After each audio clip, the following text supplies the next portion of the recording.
नमस्कार, आप सभी का स्वागत है तिवारी एकेडमी में। कैसे हैं आप? मुझे उम्मीद है कि जहाँ भी है वहाँ पर स्वस्थ होंगे, मस्त होंगे, बेहतरीन होंगे और कर रहे होंगे खूब सारे मज़े। तो बच्चों, आज हम क्या बात करने वाले हैं?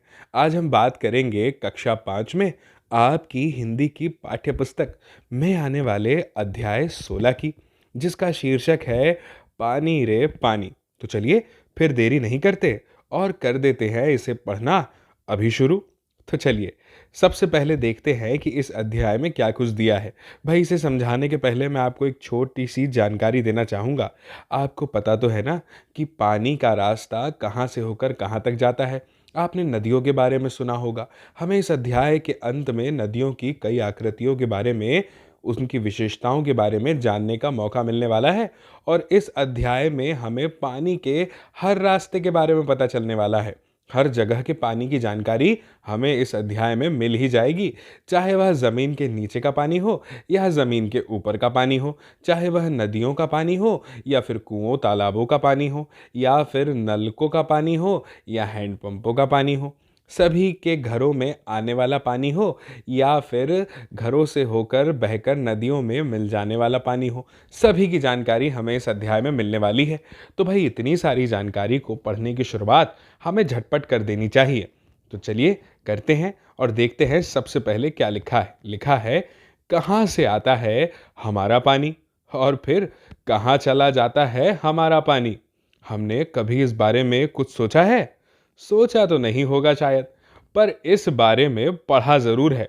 बच्चों, भूगोल की किताब पढ़ते समय जल चक्र जैसी बातें हमें बताई जाती हैं। भाई, आपने भी तो किताब पढ़ी होगी ना। और एक सुंदर सा चित्र भी होता है हमारे जहन में। और इसी पाठ के साथ में आप जानेंगे। देखिए, सूरज, समुद्र, बादल, हवा, धरती, फिर बरसात की बूंदें और लो, फिर बहती हुई एक नदी और उसके किनारे बसा तुम्हारा हमारा गांव या शहर।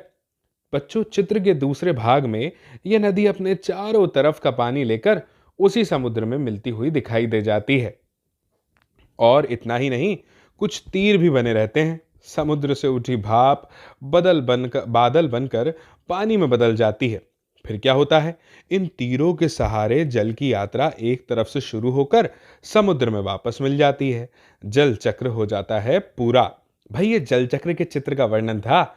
आप समझ ही गए होंगे ना। इतने बुद्धिमान और समझदार जो हैं आप, बिल्कुल समझ गए होंगे।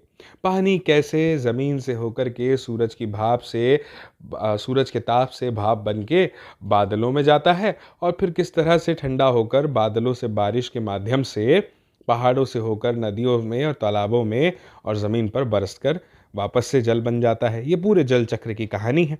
लेकिन बच्चों, ये तो हो गई जल चक्र की किताबी बातें जो हमें किताब में जानने, सीखने, समझने को मिलती हैं।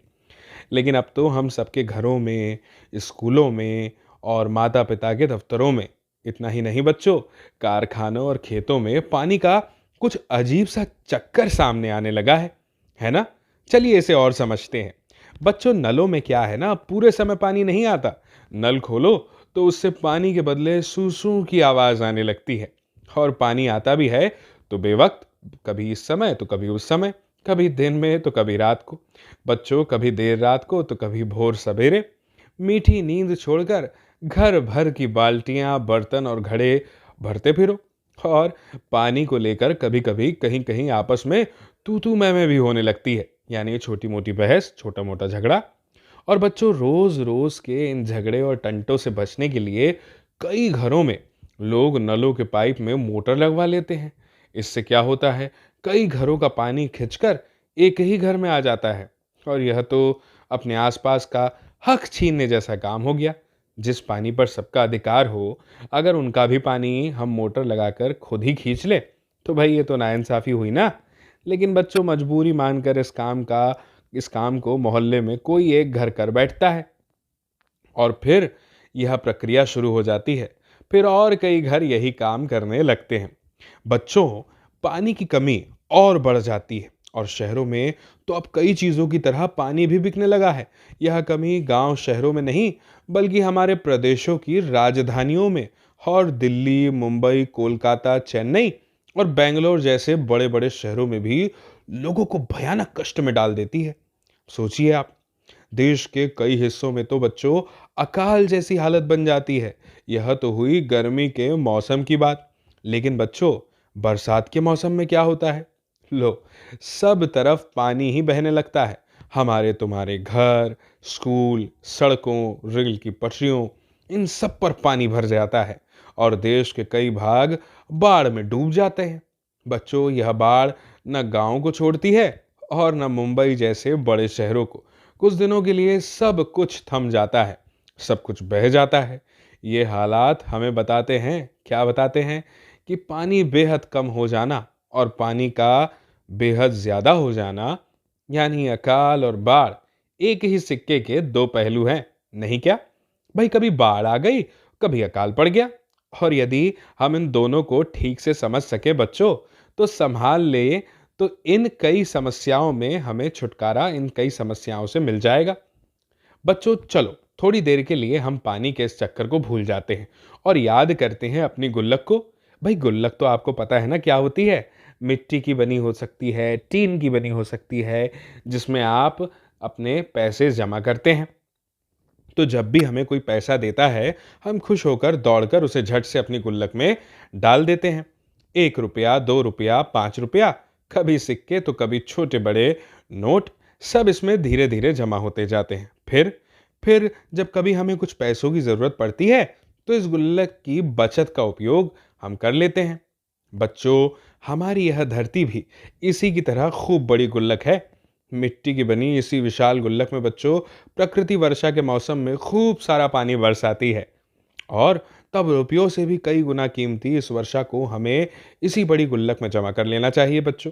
हमारे गांव में, शहर में जो छोटे बड़े तालाब, झील आदि है ना, वो धरती की गुल्लक में पानी भरने का काम करते हैं और इनमें जमा पानी जमीन के नीचे छिपे जल के भंडार में धीरे धीरे रिस कर, छन कर जाकर मिल जाता है और इससे हमारा भूजल भंडार समृद्ध हो जाता है बच्चों। पानी का ये खजाना हमें दिखता तो नहीं है, लेकिन इस खजाने से हम बरसात का मौसम बीत जाने के बाद पूरे साल भर तक अपने उपयोग के लिए घर में, खेतों में, पाठशाला में पानी निकाल सकते हैं। लेकिन एक दौर ऐसा भी आया जब हम लोग इस छिपे खजाने का महत्व भूल गए बच्चों। कैसे भूल गए? जमीन के लालच में क्या किया हमने? बच्चों, हमने ना अपने तालाबों को कचरे से पाट कर भर कर समतल बना दिया। देखते ही देखते इन पर तो कहीं मकान, कहीं बाजार, स्टेडियम और सिनेमा आदि झटपट खड़े हो गए। और बच्चों, ये हमारे द्वारा की गई सबसे बड़ी गलती है और इस बड़ी गलती की सजा अब हमको मिल रही है। कैसे? भाई, आप तो जानते ही हैं ना कि गर्मी के दिनों में क्या होता है। हमारे नल सूख जाते हैं और बरसात के दिनों में हमारी जो बस्तियां हैं वो डूबने लगती हैं। इसीलिए यदि हमें अकाल और बाढ़ से बचना है, तो अपने आसपास के जल स्रोतों की, तालाबों की और नदियों आदि की रखवाली अच्छे ढंग से करनी पड़ेगी। बच्चों, जल चक्र हमें ठीक से समझे। जब बरसात हो तो उसे हम थाम ले, अपना भूजल भंडार सुरक्षित रखें, अपनी गुल्लक भरते रहें। तभी हमें ज़रूरतों के समय पानी की कोई कमी नहीं आएगी। यदि हमने जल चक्र का ठीक उपयोग नहीं किया, तो हम पानी के चक्कर में बच्चों दिन ब दिन फंसते ही चले जाएंगे। है ना सही बात? अब हक की बात के अंतर्गत ये जो बॉक्स दिया है, इसमें देखिए क्या जानकारी दी है बच्चों। कि आज़ादी के बाद, यानी हमें जब स्वतंत्रता मिली, उसके बाद पिछले 60 वर्षों में अगर देखें तो दिल्ली में पानी की औसत मांग या खपत लगभग 3 गुना बढ़ गई है। यानी कि 3 टाइम्स, पहले 1 गिलास लगता था तो अब 3 गिलास लगने लगा है, समझिए। और झुग्गी बस्तियों को अभी भी औसत खपत का 30% पानी ही मिल पाता है। यानी जितने की आवश्यकता है उसका 30%, यानी 10 बाल्टी पानी की जगह सिर्फ 3 बाल्टी। और जब जरूरत के हिसाब से लोगों को पानी नहीं मिलता, तब उनके हक छिन जाते हैं। हमारे समाज में बच्चों जरूरतों से जुड़े और कौन से मुद्दे हैं जहां हमें बराबरी का बंटवारा नहीं दिखाई देता और कई लोगों का हिस्सा छीनकर कुछ लोगों को दे दिया जाता है? बच्चों, आप इस विषय पर अपने बड़ों से चर्चा कर सकते हैं।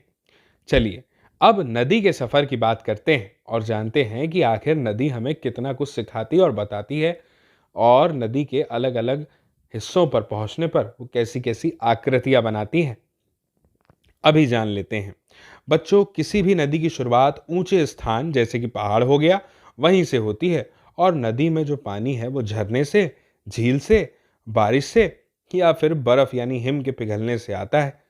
और जहां से नदी की शुरुआत होती है बच्चों, उस जगह को नदी का उद्गम कहते हैं। क्या कहते हैं? उद्गम। और फिर कई धाराएं आकर नदी में मिल जाती हैं। इसके बाद बच्चों, पहाड़ी क्षेत्र जो होता है ना, उसमें ढलान होती है, और ढलान अधिक होने के कारण, ढाल अधिक होने के कारण नदी का बहाव तेज होता है, जिससे नदी गहरी घाटी बनाती है, जिसका आकार कुछ वी जैसा होता है, आप देख सकते हैं। और कई सारी छोटी नदियां मुख्य नदी में मिल जाती है, उसे बड़ी नदी बनाती है। और इन छोटी नदियों को मुख्य नदी की सहायक नदियां कहा जाता है।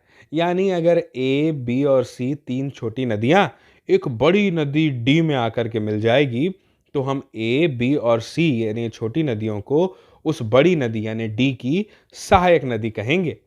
फिर आगे लिखा है कि मछुआरे और सैलानी नदी के किनारे मछलियां पकड़ने आते हैं। आसपास के लोग। नदी बच्चों पत्थर चट्टानों से टकराकर और तेज बहती है। नदी जब ऊंचाई से गिरती है बच्चों, तो जलप्रपात बनता है।